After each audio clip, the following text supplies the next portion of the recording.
What's going on, everybody? Happy Monday. Welcome to another edition of Mean Streets, powered by FTN, right here on Game Plus Network, part of Anthem Sports Entertainment. Also live on our FTN Network YouTube page. Chris Meaney here with you, riding solo here today. And we do have a lot to talk about. A Super Bowl preview here today. Everybody going on in the house here. What's happening? Kyle Woods, Andrew Ford. Welcome in to Mean Streets, the Monday edition here. It's going to be a different type of show. There's only one game on the ice. We are going to start to talk baseball here on this show as of today. This is the moment we really start to dive into MLB stuff, futures, team totals, MVPs, Cy Young, draft stuff. We did a little bit, I think, a month ago. NFBC, we talked the early couple rounds in NFBC, the top 12 pitchers, top 24 pitchers actually on average, and the top 24 picks on average. We'll start to get into some MLB team previews. That towards the end of the show. We're just going to start with AL and NL MVP odds. But yeah, Eagles and Chiefs. There we go. We got some odds. 2-point favorites for Philly. Philly slight favorites here. KC Dogs 49.5 the total. We'll have 2 weeks to break this down, and we're gonna have all kinds of guests here over the next couple weeks to get different takes on this matchup. We have some statistics that we'll show throughout the show today, and of course, moving forward as well, we will visit props. We will visit fun props. We'll talk one and done. We'll talk all that good stuff here on Mean Streets this week. So you'll get different takes, which is good because you can't just, you got to deal with me for the next couple weeks rocking this hat. But after that, we'll ditch the hat. Maybe we'll get the haircut. But most of all, we'll have different takes. It's not just going to be me here talking Philadelphia. It was a couple things. We'll dive into the games, some takeaways from the games. The first one was a bit of a bummer, honestly. Like, yeah, the Eagles won, but man, it was over early, and I thought we'd see like a really highly entertaining game that would come down to, whoever had the ball last, field goal or potential overtime, kind of like what we saw in the Kansas City and Cincinnati game. So, we did nail that first one, Philly in the under. We did not nail the second game. We had the Bengals in the over, and it didn't look like we were ever going to get the over in that Cincinnati game. It was pretty slow moving to start. Not a lot happening. I really do feel for Joseph Asai. That's how I wanted to start this show. Man, my goodness, like certainly a meltdown. I saw some videos this morning of his teammates yelling at him, going back to the dressing room after, the game in the tunnel, like, why'd you have to hit the quarterback? Why'd you touch the quarterback? You should know better than that. I really do feel for him. Obviously, it was a bonehead play. Like he seriously, he had a meltdown. There's no question about it. It's tough, man. I just really feel for him, honestly. Like at the end of the game, he's certainly in tears. You don't want to get up. It didn't look like a lot of teammates were going over to him. And I know some of his teammates have spoke out since, Joe Burrow said that's, not the only reason they lost. There were a couple other penalties. And then, Zach Taylor, head coach of the Bengals, kind of addressed the same thing, paraphrasing here. But, there were other reasons why they lost that football game.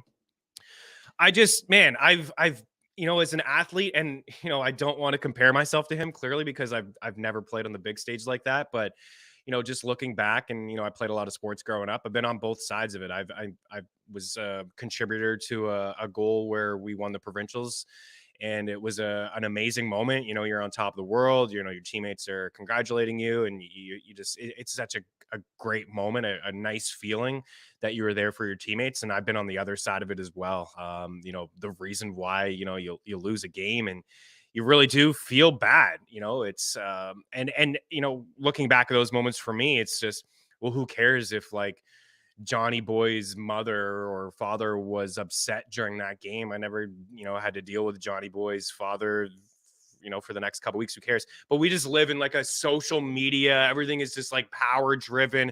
Like you just know the world that we live in. You don't just know he's going to get all these threats and all these like ridiculous comments and messages. Like just don't be that person. That's all I'm going to say on the show. If you take anything away from the show today, just don't be that person. Like I really do feel for him. Again, it was an awful play. I don't know what the hell he was thinking. It was certainly the turning point of the game. Right? I mean, it moves them into, it's a 15-yard penalty. It moved them into field goal position, 45 yards. And I don't think, seeing that kick, it's easy to say like maybe, he doesn't have to put as much oomph into the kick, 45 yards compared to what would have been, I don't know, maybe they want run one more play and they get in that situation anyways. They didn't have another timeout. So uh, I'd say that they probably run another play, maybe a quick out, and they get a little bit closer. But I don't know if it's a 45-yard field goal. Maybe it's a 50. Maybe it's a 52.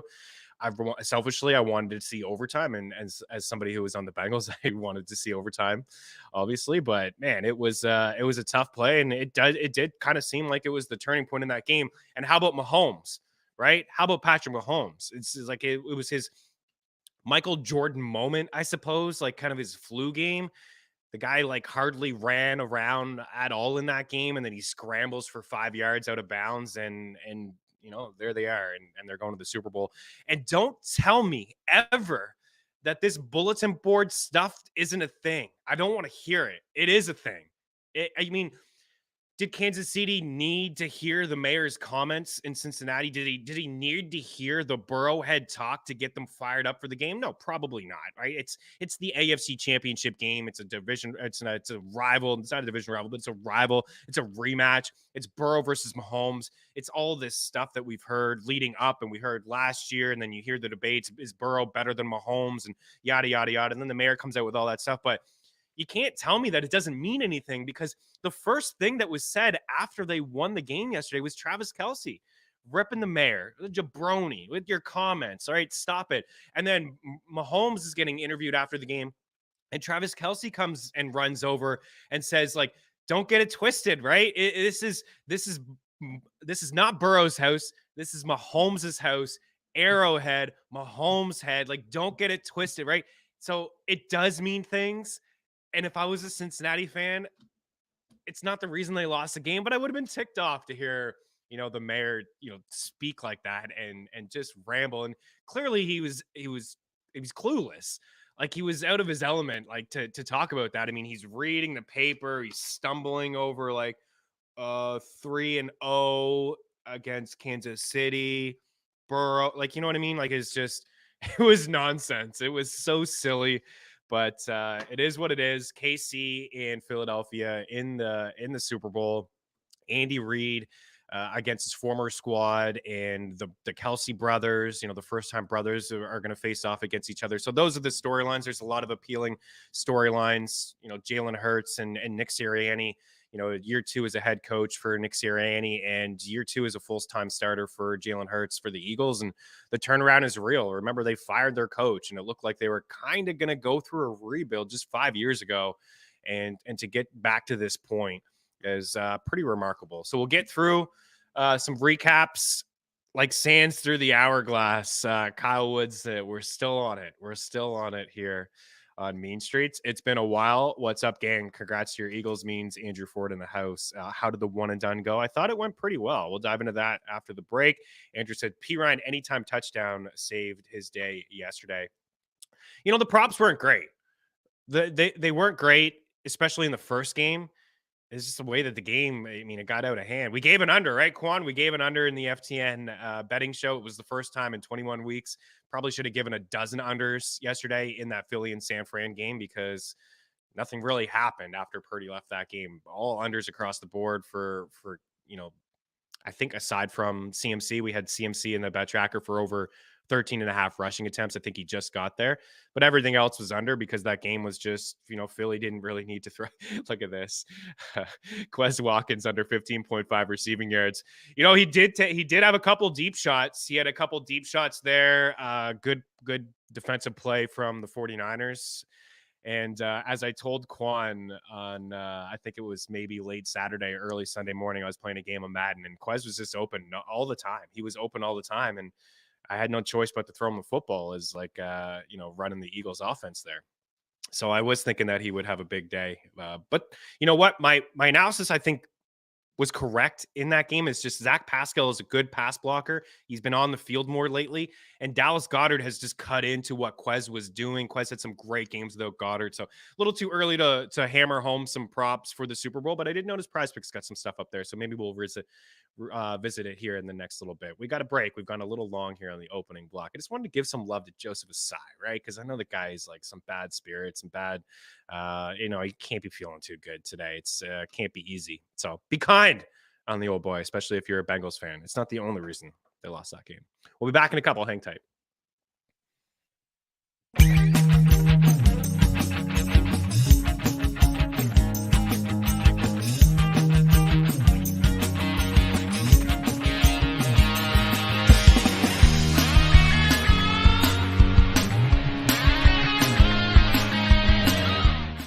I can't say enough about what we've got going on over at FTNBets.com.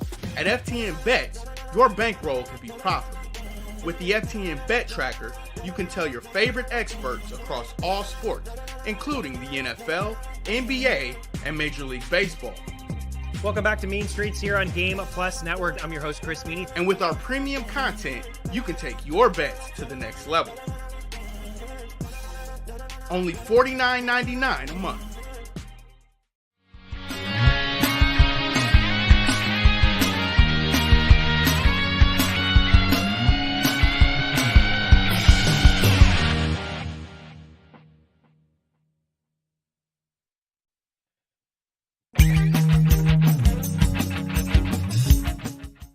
Use the tools the pros use at FTN. Our betting models run over 100,000 simulations of every game, with sides and totals in the NFL, the NBA, and more. Use the home run predictor to see who'll hit a bomb deep. Our NFL player projections will make you a DFS king. And the FTN Prop Shop always finds the best odds for your player prop. All tools, projections, and models are powered by FTN data.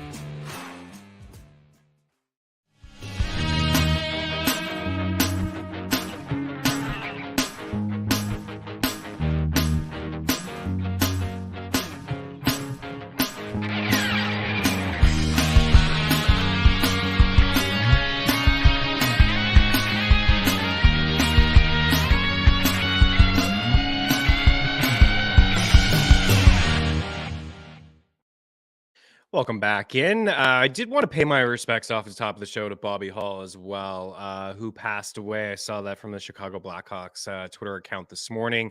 I had the chance to meet Bobby Hall and Brett a few years ago when I was living in Toronto at a sports conference, and just both of them were super, very, very nice to me. I remember them just giving me some words of encouragement, and getting into the business as a sports reporter. The dream for me as a young buck was to be an NHL reporter. I mean, I haven't closed the door on that. I don't think I can get that done here at FTN Network, but we'll see what happens. That was the goal for me, and they gave me some pretty good advice, back in the day, and they were both hilarious at a conference, both talking Brett and Bobby Hall. So respects to Bobby Hall, and we just saw some news that came down. Kellen Moore.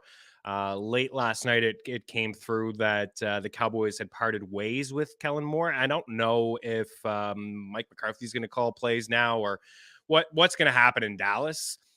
The last two playoff games for the Cowboys. I mean, the play calling at the end comes to mind. I don't know if that's all on Moore, or if that's like a Dak Prescott thing or not, but you remember how they finished off last week against the San Francisco 49ers and that play call at the end, and I don't know what that was, but ultimately it didn't matter. It didn't matter. Like they weren't going to tie that game up, but you think that they would have taken a shot maybe down the field or a different play. And then 2 years ago when they played the 49ers in the playoffs, you remember like the big quarterback draw, the big run up the field, and they ended up running out of time in that game, ended up losing that game. So like two weird endings. I'm sure that didn't sit well with Jerry, just the way that those games finished, but it does sound like Moore is going to Cowboys Wire source. McCarthy will call plays. Still has staff to fill. Thank you for that, Quan. All reports now indicate that the Chargers are bringing in Kellen Moore, to be the offensive coordinator with the Los Angeles Chargers. So I mean, I think I don't know if he could be a head coach. I mean, you just don't know with some of these guys. Like sometimes they're just in their element. Like D'Amico Ryans, it could be good head coach. I don't know, maybe like really good defensive squad, right? Obviously, really good defensive coach. Robert Saleh seems like he's a good head coach too. with the Niners and then over with the Jets here over the past couple of years as well. But yeah, so good stuff. I think the Chargers, right? They needed some new blood in there, right? And Justin Herbert, saw some news too, like he had significant injury, right? Some surgery, I think, over the weekend, core muscle, I do believe. But yeah, so we'll keep an eye on all the coaching movements and across the league in the NFL. I don't think we brought up Frank Reich last week, but he is now with the Carolina Panthers, and I think it makes sense a little bit.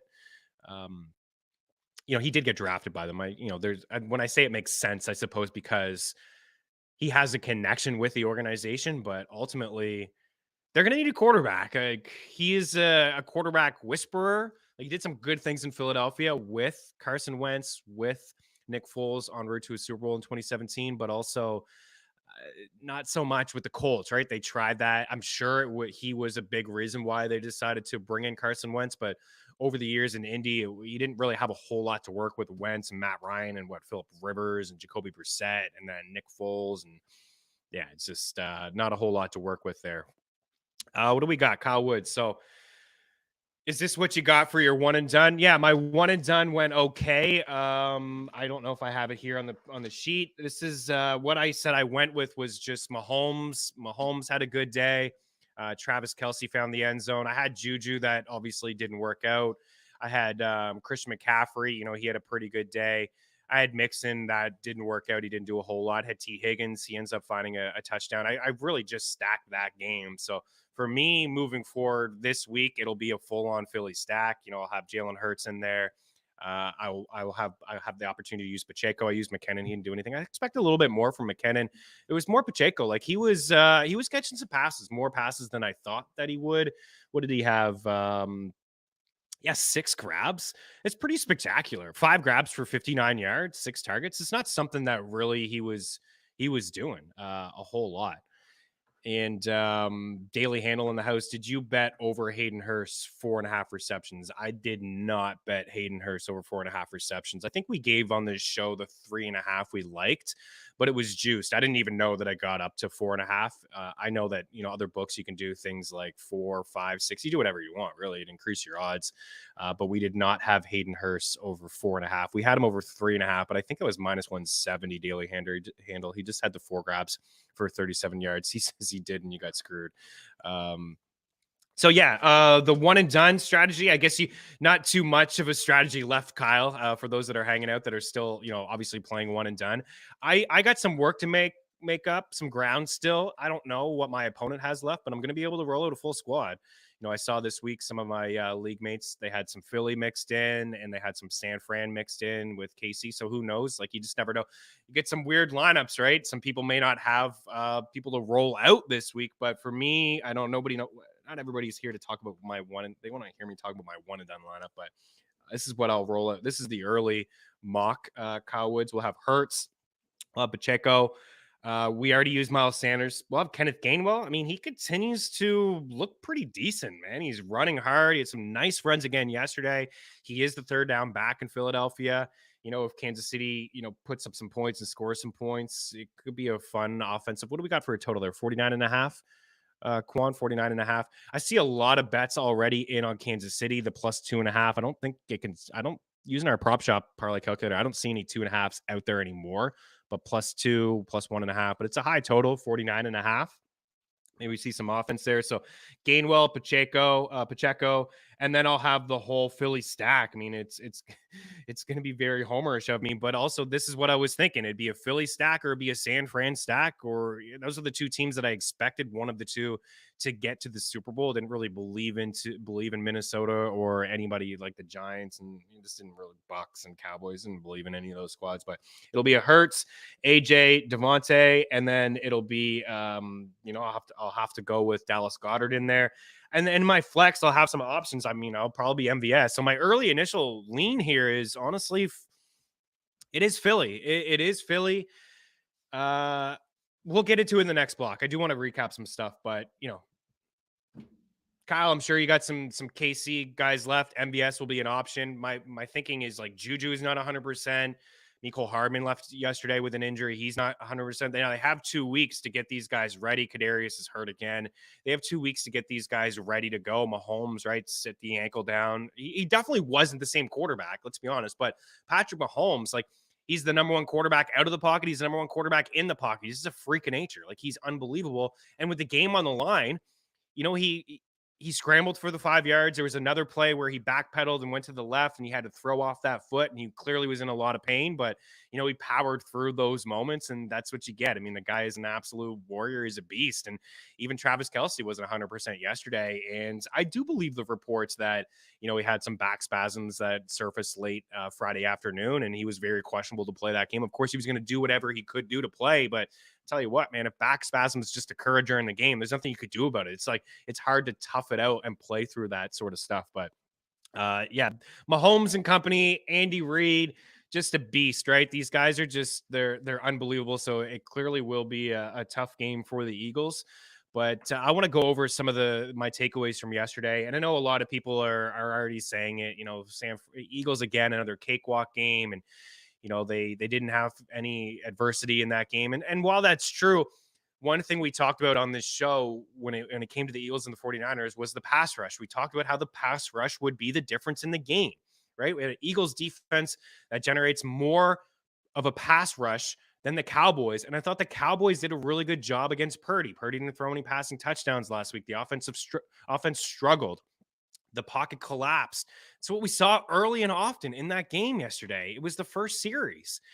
The hit, Hassan Reddick again, 16 and a half sacks. Like, Eagles with 4 guys with double-digit sacks, led the NFL in sacks. They're probably going to break the record for the most sacks ever in a season over the last 4 years. They're just a couple away. Hassan Reddick yesterday with the forced fumble early, which took Purdy out of the game. Then the fumble recovery. He had a couple sacks. Like, he was just a beast. And to me, that was the difference in the game. And I understand it's hard. It was a bummer. Like, it really was a bummer because I wanted to see a good football game. I wanted to see Purdy stay in there and see what he could actually do again. And he started off pretty good, like 2 throws right away, looked solid, like completions, and it looked like they were going to move the chains a bit. And then that happens. And they're just in a tough spot with Shanahan. He can only do so much. You're down to your 4th string quarterback now. And then he got hurt, and Johnson. And again, what was it? It was the pass rush that got after him. It was the same thing. It was a very similar play where they got after Johnson, and then he gets forced out of the game due to a concussion. I thought the Eagles dominated the line of scrimmage like they've dominated the line of scrimmage a lot this year. And that's how you win football games. I think that's the key. Like, over the past few years, don't ask Howie Roseman to draft a wide receiver, but he definitely knows how to draft linemen on both sides of the football. And Jason Kelce is still an absolute beast. Lane Johnson with a torn groin. He re-tore his groin in the game against the Giants. And to deal with Bosa with no sacks, I thought he did a hell of a job. It's one of the craziest stats I've ever seen. It's almost like 4,000 snaps now where Kelce and Lane Johnson haven't allowed a sack. So that was the difference in my opinion.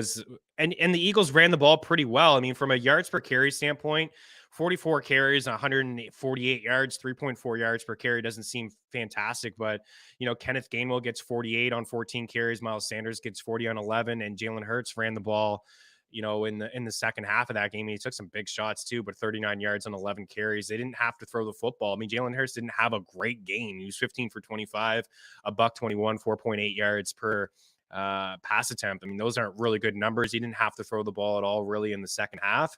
Didn't get Devontae, only 3 targets from this guy that had 8+ targets in 10 straight games. So they didn't really have to force the issue.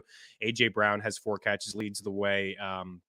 Actually, Dallas Goedert had 5 catches, but it was all very short yardage. So Hurts took a couple shots deep down the field. He overthrew some guys, but 5 for 23 for Goddard, 2 for 26 for Gainwell, 4 for 28 for A.J. Brown, and then Devontae, 36 yards on 2 catches. But on the other side, you just really feel for Niners fans. I mean, Brock Purdy finishes the game 4 for 4, 23 yards, but 2 dump offs to CMC when he got in there. It was just, CMC gets in there and he's running the Wildcat offense. He threw a ball. It was just tough. What are you going to do if you're in Shanahan's situation? What could you do? I thought maybe they should have did more CMC because you knew like Purdy couldn't throw the ball. And he said after he couldn't throw the ball the most he could throw was 10 yards, 5 yards, 10 yards. He said significant pain up and down his elbow on his forearm. He couldn't grip the football. It was just a really tough spot for the 49ers there. And now it'll be interesting to see what they do moving forward. I mean, I think Purdy should be the starting quarterback. I don't know if he's going to need surgery, offseason surgery, so it'll be interesting to see what happens there. Mahomes is Mahomes, but outside head coach, tight end, quarterback, is there a position that Kansas City is better? I would say no. Hess 11 DHI in the house. I would say no. I would say Mahomes is better than Hurts. Clearly, Andy Reid has a lot of experience in big game situations. You got to give him the edge as well. And then, of course, you're giving the edge to Travis Kelce, but secondary is better. Offensive line is better. Defensive line is better. The pressure that they can get. The wide receivers are clearly better. The linebackers are better. Yeah, but yeah. Hard to argue that one. It really is. But at the end of the day, the most important position is quarterback.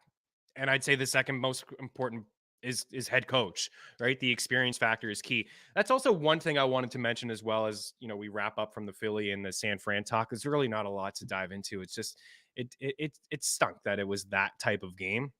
I really even wanted to see a little bit more. And all the San Fran people that reached out to me that really wanted to make all these bets. And I only made a couple of them because listen, it's easy for all you guys to make all these bets, but I didn't want to be down. I didn't want to have to pay like 15 bets to people. I see some people looking for some Purdy void. You can't do it. You can't be voiding bets. You can't be voiding bets. I don't think it's not really too fair. I mean, Purdy left early in the game. Some books do that when there's an injury early like that, but I don't think books are refunding Purdy bets today. Correct me if I'm wrong, but I don't think that's the case. Speaking of coaching, I thought it was a big turning point as well.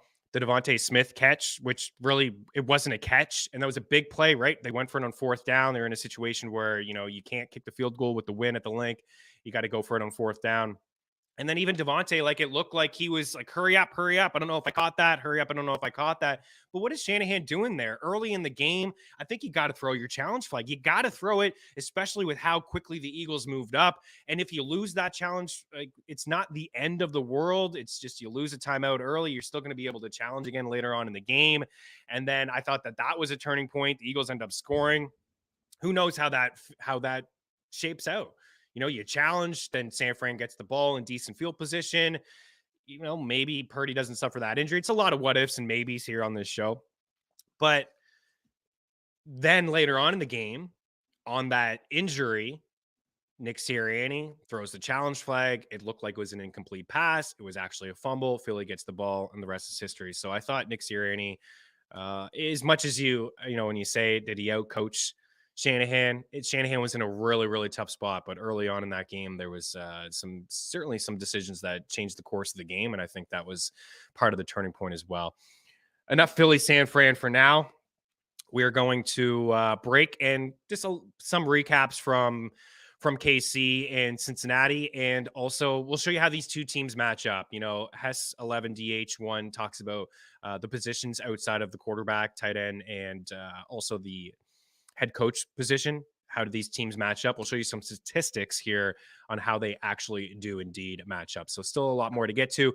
One game on the ice tonight. We do have some picks and some props in that game. It's the St. Louis Blues and the Winnipeg Jets. It's week 17 of the fantasy hockey season. It's also NHL All-Star week here. So just a very light week in the NHL, just the 3 days.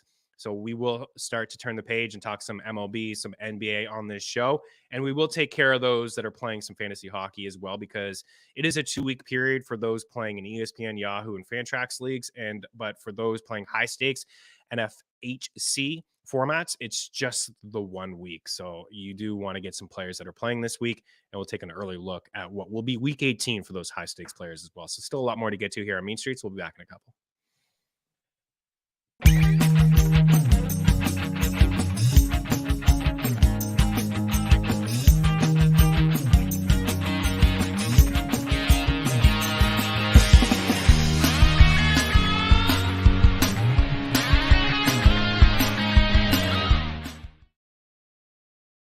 At DraftKings Sportsbook, you can bet on nearly any sport imaginable. The NFL, the NBA, college football, college basketball, golf, the NHL, tennis, Major League Baseball, MMA, and more. Download the DK Sportsbook app on iOS and Android operating systems, as well as on your desktops or in mobile browsers. Get the best bonuses using promo code FTN. Remember, the only way to gamble responsibly is to win.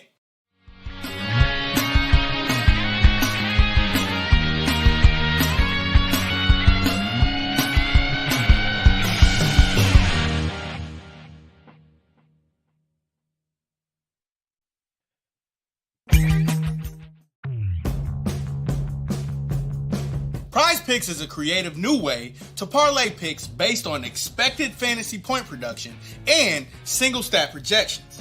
You pick 2 to 5 players and predict if they'll go over or under their projected fantasy point total or their single stat total. When parlaying the players, the larger your parlay, the better the payout. A 2-pick entry pays 3x. A 3-pick entry pays 5x. A 4-pick entry pays 10x. As a bonus offer, there's a flex play option. This provides an added level of security on your entry where you can decrease your multiplier received if you miss one of your entries but hit on all the others. At FTN, we have PrizePicks coverage for every sport in both article and standalone pick format on our PrizePicks pick tracker. Use promo code FTN for a 100% deposit match on your first deposit of up to $100. Welcome back in. Daily Handle with Jordan Allen. Breaking news. Zach Greinke signs a 1-year contract with the Royals. It's not significant news, but we do appreciate you, chiming in and giving us some news. Zach Greinke, man, he's still, I don't know if he's going strong, but he's still hanging around. He's got no heat on that fastball of his. He's one of the highest contact pitchers in all of baseball and a guy that I like to stack against, but he's still, he doesn't, despite giving up all that contact, he's had to change his game a little bit, just like we've seen pitchers over the years change their game when they get a little bit older, when they lose a little bit of velocity. Of course, Jared Weaver comes to mind, Mark Burley, and then Zach Greinke in there as well. Speaking of Ryan, we talked about him, right? D'Amico, it does sound like D'Amico Ryan's potentially is no longer interested in the Broncos head coaching job, but potentially could be announced tomorrow or Wednesday, depending on how the second interview goes, that he is going to land with the Houston Texans. And then the Cardinals are after all of the coaches in Cincinnati. I just saw this in the break. Tom Pelissero is reporting that the Cardinals requested permission to interview offensive coordinator of Cincinnati, Brian Callahan, and for their head coaching vacancy, and also Peter Schrager of NFL Network, both guys of NFL Network. Breaking news here today that the Cardinals have requested an interview with Bengals DC Lou Anarumo for the head coaching vacancy. Two sharp guys, right? Cincinnati, they've been really good over the past couple of years. They gave a lot of love to Lou Anarumo on this show. I mean, what he does, I thought he did a good job yesterday on Mahomes and company as well. It was a tight game. Now all 4 of these matchups between Mahomes and Burrow have been decided by just a field goal. I actually don't have too much more to say when I was to recap this game. It's, it really did come down to the end of that game. They selfishly wanted some overtime, but Joseph Asai, it did come down to that play. Unfortunately, it was just a little bit of a meltdown, and he pushes Mahomes out of bounds, sets him up into field goal position. And I did think Cincinnati was going to be able to march down the field. Now, there was a moment, too, I saw some people talking on social media, should the Chiefs maybe have been more aggressive. There was like a 4th and 8 on Cincinnati's 37 with just over 2.5 minutes left. I don't think that they were going to be able to kick the field goal from that situation. Then he gives Cincy really good field position. They end up punting the ball away. And I don't know. I thought it was the right call. Like, it worked out. You are giving the ball to Cincinnati, but they pin them deep into their into their territory. And the defense made it work, but there were some moments where I thought since he was going to be able to march down the field, they converted on a 3rd down play. And it did seem like maybe it was going to be a little bit of Burrow magic in there as well. But Mahomes and company finds a way to get it done. But the biggest takeaway for me is, man, everybody just kept falling in that game. Juju Smith-Schuster, Kadarius Toney, Mecole Hardman, all of these guys. Sky Moore was getting some play, but you didn't do a whole lot with those targets. 8 targets, just 3 grabs for 13 yards. Marcus Kemp, 1 catch for 13. Noah Gray. Mahomes did a good job of spreading it around, like multiple guys. Noah Gray catch, Juju catch, Tony catch, Hardman catch, Marcus Kemp catch. Jerick McKinnon had 2. Pacheco had 5.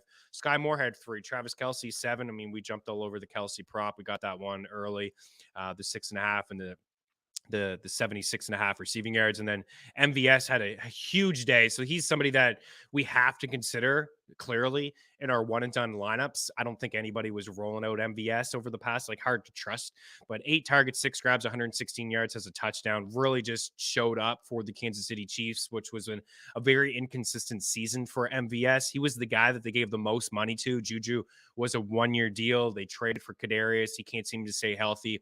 Mecole Hardman's an unrestricted free agent. Juju's an unrestricted free agent. So MVS, maybe the future here. I'm sure they're going to be involved. Maybe they draft a guy. Maybe they try to acquire DeAndre Hopkins. I'm not really sure. Those Hopkins odds have changed, by the way. We gave the odds to DraftKings special last week. I think he was like 650 to go to New England. The Patriots are now favored. They're now favored, according to DraftKings, to get DeAndre Hopkins, and now it's sitting at plus 330. I saw that one this morning, but not a lot of takeaways. Some silly penalties from San Fran too. The Niners fans are. I understand that they're upset, and they should be. It was a sour taste the way that finished. To go to the 4th string quarterback to lose those guys, but they also took a lot of silly penalties yesterday. A lot of just ridiculous penalties over and over. And I think they were all warranted penalties, though. There was one cheesy one, maybe a little bit of a hold on AJ, but it's hard to argue face masks and, punching guys in the huddle, like in like the scrum after. Like, it's just, there was a lot of silly penalties. There's some PI stuff. I mean, I thought they were all warranted. I know a lot of it was on San Fran, but I don't know. They're all penalties in my opinion, but it is what it is. Andrew Ford, any potential MVPs worth talking about aside from the 2 quarterbacks? I do believe we have a board here. This is from DraftKings. All the odds, Super Bowl MVP odds, are pretty similar across all books. Again, I'll reference the prop shop parlay calculator to get the best possible odds. Jalen Hurts, slight favorite here, plus 120. Mahomes at plus 125.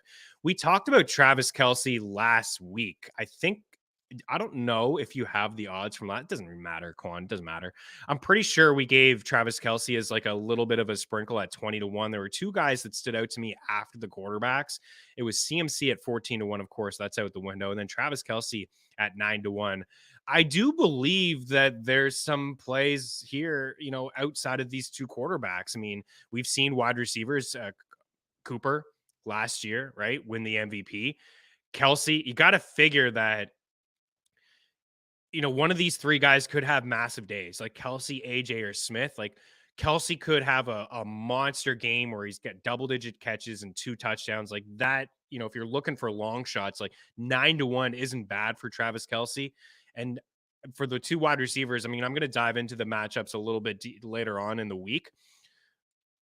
I think a 20-1 for Devontae. I mean, I think yesterday was a bit of an outlier game. I think this game goes a little bit differently. KC can score some points and force Philly to throw the football a little bit more. I think that Hassan Reddick at 50-1, we don't really see defensive players, win this award. We have seen it before, but for Hassan Reddick, I mean, now he's up to 19.5 sacks, 2 yesterday, 3 tackles, a forced fumble, a recovery.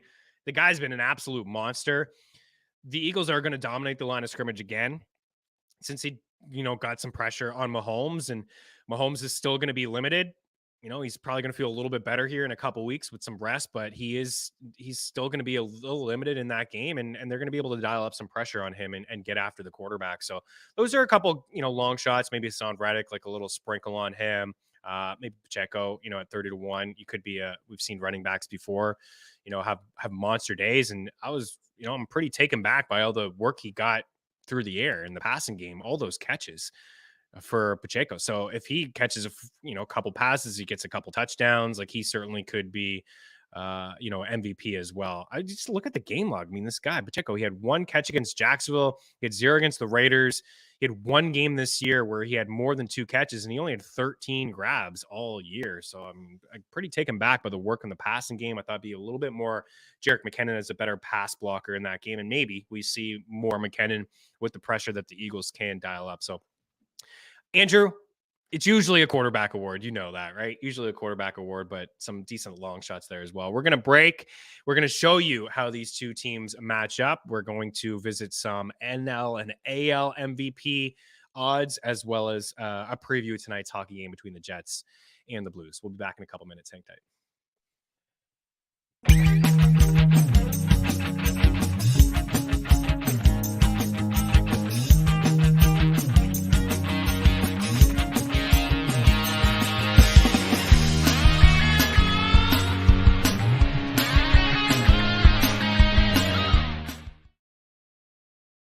At DraftKings Sportsbook, you can bet on nearly any sport imaginable. The NFL, the NBA, college football, college basketball, golf, the NHL, tennis, Major League Baseball, MMA, and more. Download the DK Sportsbook app on iOS and Android operating systems, as well as on your desktops or in mobile browsers. Get the best bonuses using promo code FTN. Remember, the only way to gamble responsibly is to win.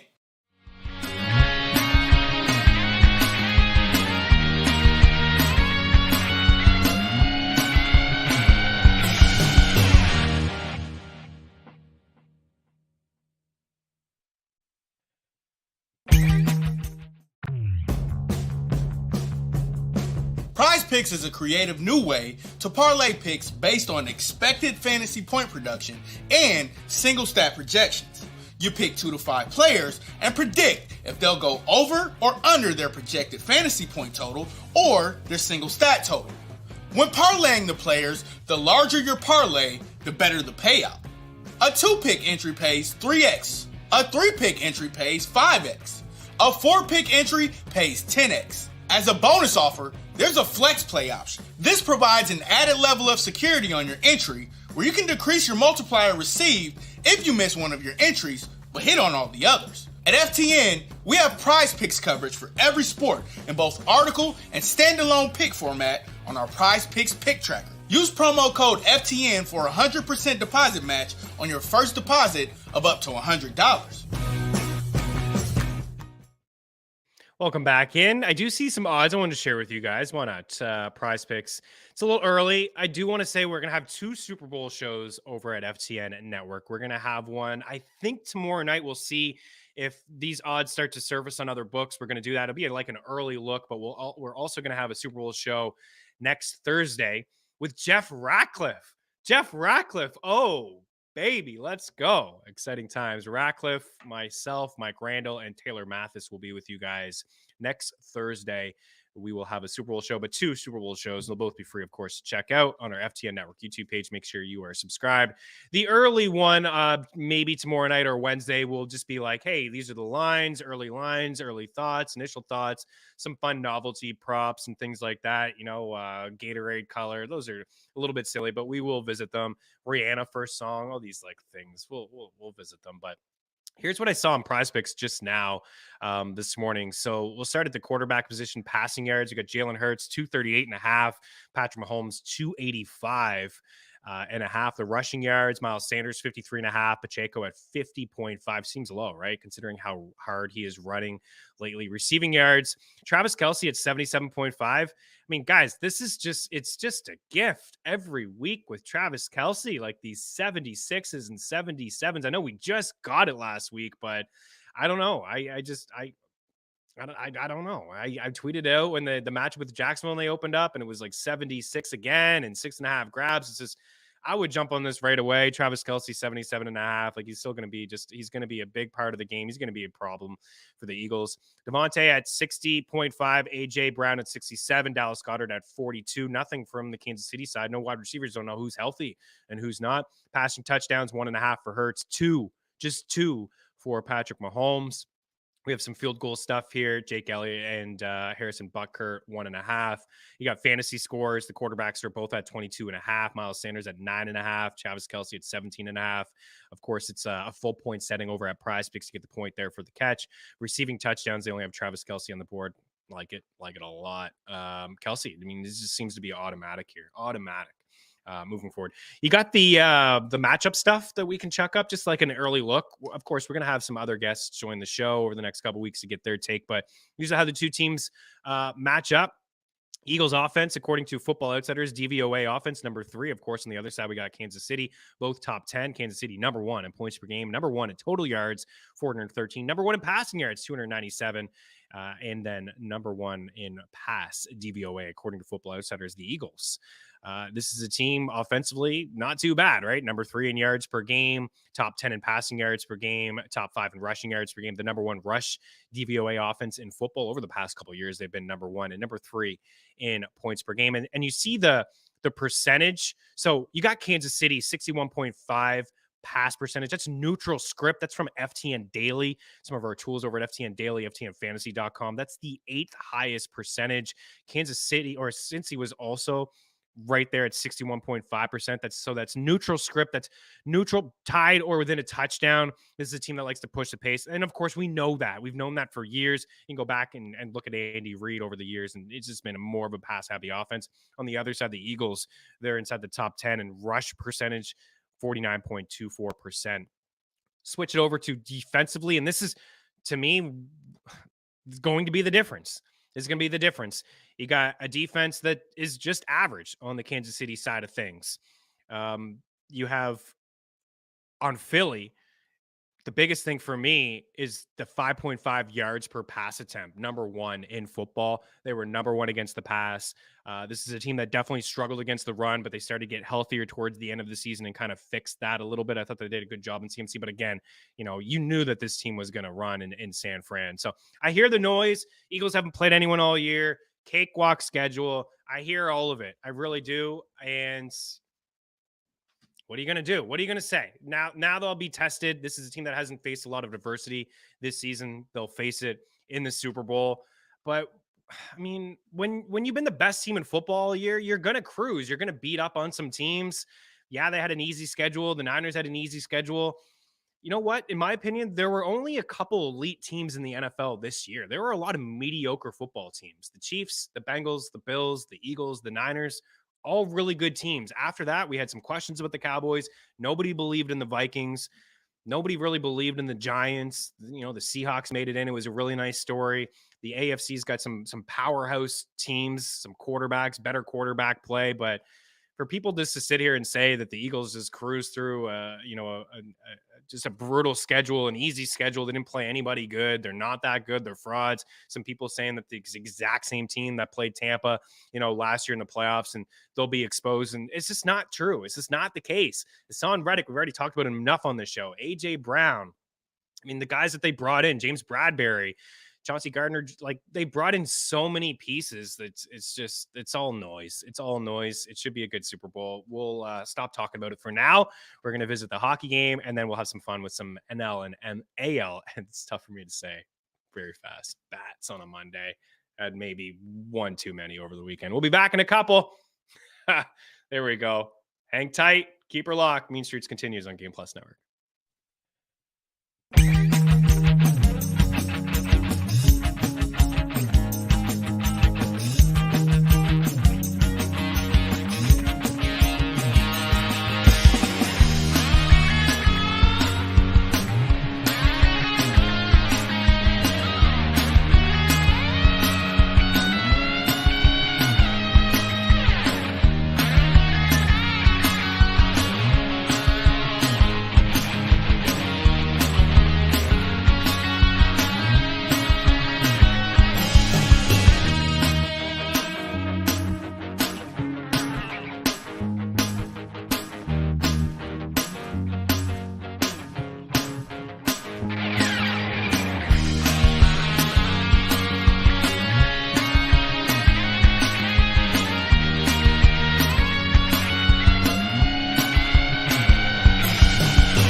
Welcome back in. One game on the ice tonight, the St. Louis Blues and the Winnipeg Jets. So there's really not a whole lot to talk about when it comes to the NHL. And that's a 6-goal total. And the Jets are heavy favorites here.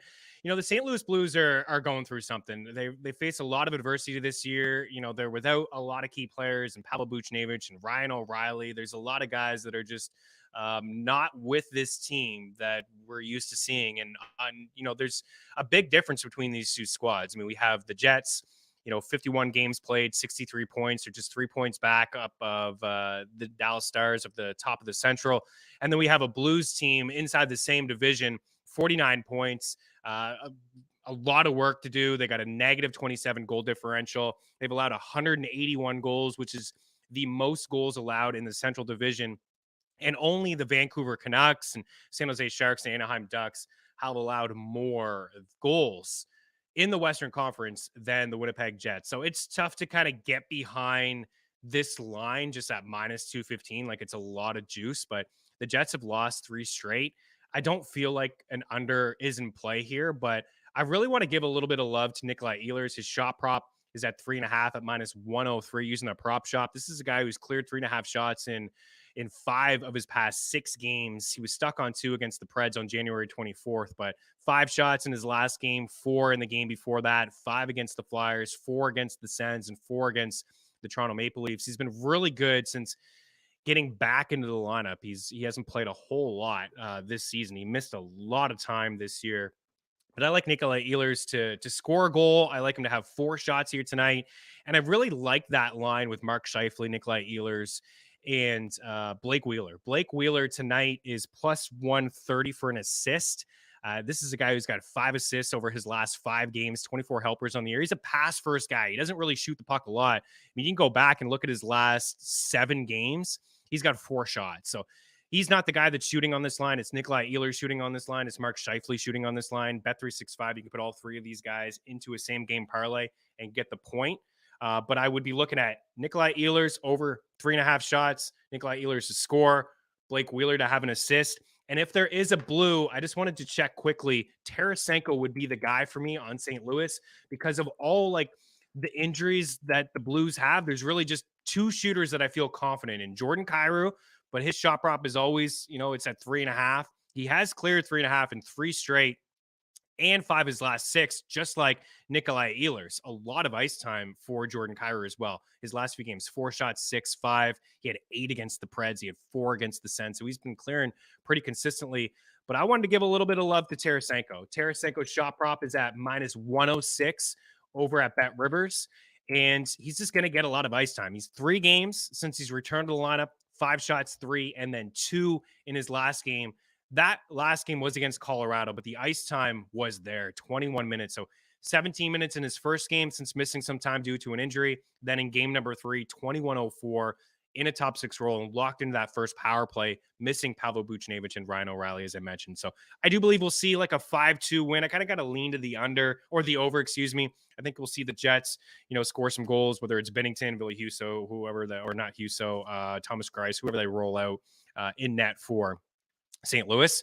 Jets win. I think Jets win comfortably.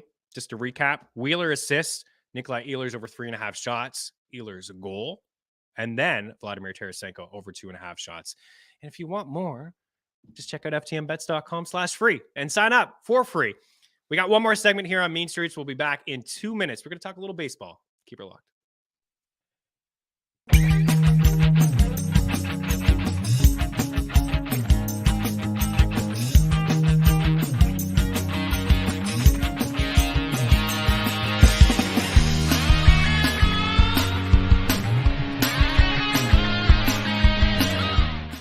I can't say enough about what we've got going on over at ftnbets.com. At FTN Bets, your bankroll can be profitable. With the FTN Bet Tracker, you can tell your favorite experts across all sports, including the NFL, NBA, and Major League Baseball. Welcome back to Mean Streets here on Game Plus Network. I'm your host, Chris Meaney. And with our premium content, you can take your bets to the next level. Only $49.99 a month.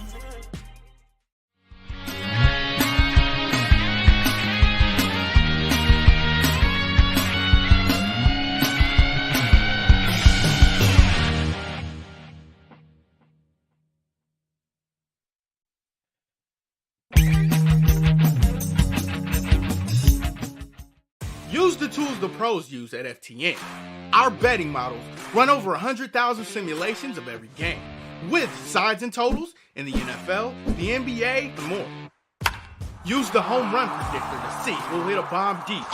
Our NFL player projections will make you a DFS king. And the FTN Prop Shop always finds the best odds for your player prop. All tools, projections, and models are powered by FTN data.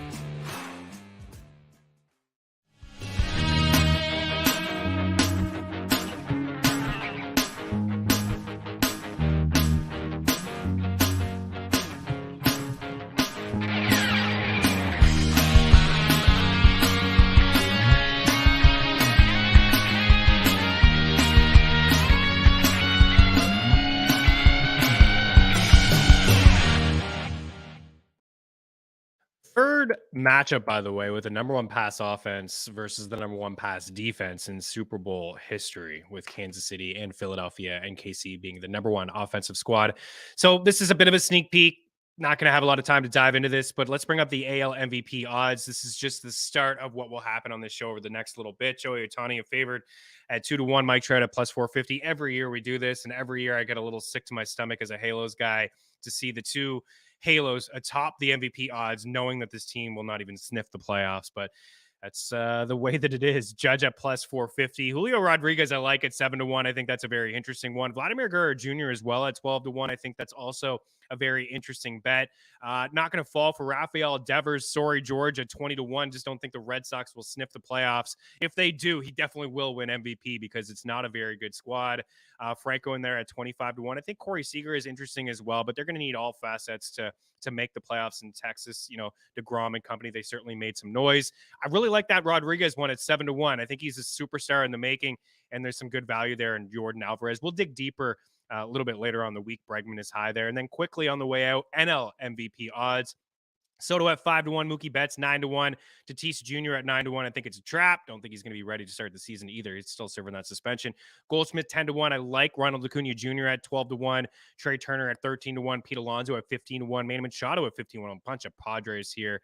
That should be 18-1 for Nolan Arenado. Otherwise, we would take that at 180-1. Austin Riley, I like that one at 15-1. But my favorite on the board is Ronald Acuna Jr. I just think he is an absolute superstar, and the Braves shouldn't miss a beat this year. This is still going to be an absolutely loaded squad this year. I'm excited to turn the page and talk some baseball, and we will do that a little bit later on in the week. Good luck on the ice, and we'll talk to you guys some more. Cheers.